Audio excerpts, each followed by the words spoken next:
हे मसीह का प्यारा वचन, ये है वचन, प्यारा वचन, यीशु मसीह का। परमेश्वर के धन्य नाम की महिमा हो। प्रभात मनन के सत्र 1944 में आप सभी का बहुत ही विनम्रता के साथ स्वागत करता हूं। आइए आज को मनन के लिए हम एक और बार पढ़ते हैं इब्रानी अध्याय 9 पद 2। क्योंकि एक तंबू बनाया गया, पहले तंबू में दीवट और मेज और फेट की रोटियां थी और वह पवित्र स्थान कहलाता है। हम कल ये देखे थे कि दीवट का निर्माण के लिए इस्तेमाल किया गया चौका सोना प्रभु यीशु मसीह के शाही प्रताप को दर्शाता है। पवित्रता में प्रभु यीशु मसीह अतुल्य है और उनके समान और कोई नहीं है। और हम ये भी देखे हैं कि आग से परखा जाकर शुद्धता को प्रदर्शित करने वाला सोना प्रभु यीशु मसीह की पवित्रता को दर्शाता है, जिन्होंने इस पाप से प्रदूषित संसार में 33.5 वर्ष बिताने के बावजूद भी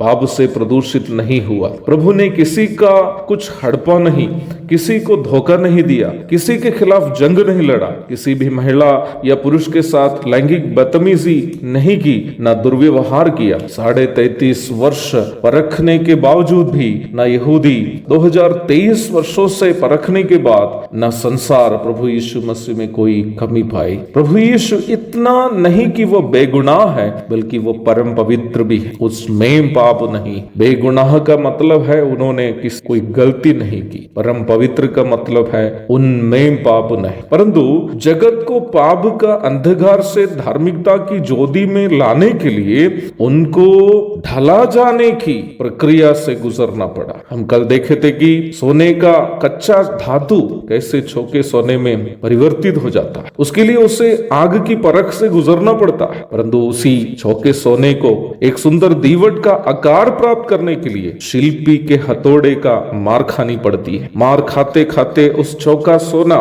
रोशनी फैलाने वाला एक दीवट का आकार प्राप्त करता है। हमारे प्रभु यीशु मसीह पाप बिना जगत में जन्म लिया, परंतु जगत की ज्योति बनने के लिए उनको अनेकों कष्टों से गुजरना पड़ा। न केवल उनके जाति वालों ने बल्कि उनके परिवार वालों ने भी को त्याग दिए थे। जब सभी चेले रात का विश्राम के लिए अपने अपने घर चले जाते थे, प्रभु यीशु मसीह रात बिताने के लिए जैतून पहाड़ पर चला जाता था। यूहन्ना 1:11, 7:5, 7:53 और 8:1 पढ़िएगा। जब प्रभु यीशु मसीह गसमने बगीचे में रोमी एवं यहूदियों के द्वारा पकड़ा गया, उनके शिष्य भी उनको छोड़कर भाग गए। प्रभु जब कोड़े खा रहे थे, जितने उनसे चंगाई पाई थी, जितने उनसे मृत्यु से जी उठकर आए थे, जितने उनसे भोजन खाए थे, कोई उनको एक शब्द तसली देने वहां नहीं गए। उन्होंने अपने हाथ से छूकर कोढ़ी को चंगा किया, परंतु उनके हाथों में कील जब ठुकी जा रहे थे, किसी ने सैनिकों को मना नहीं किया। उन्होंने कितनों के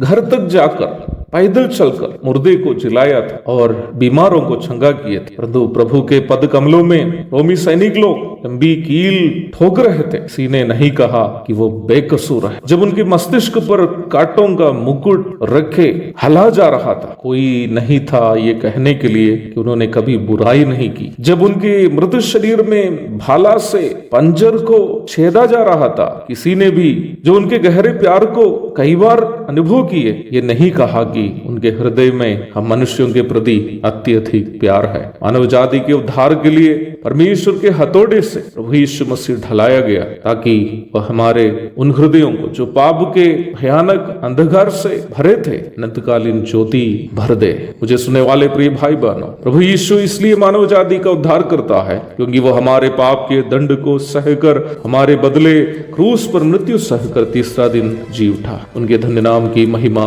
युगानुयुग हो। आमीन।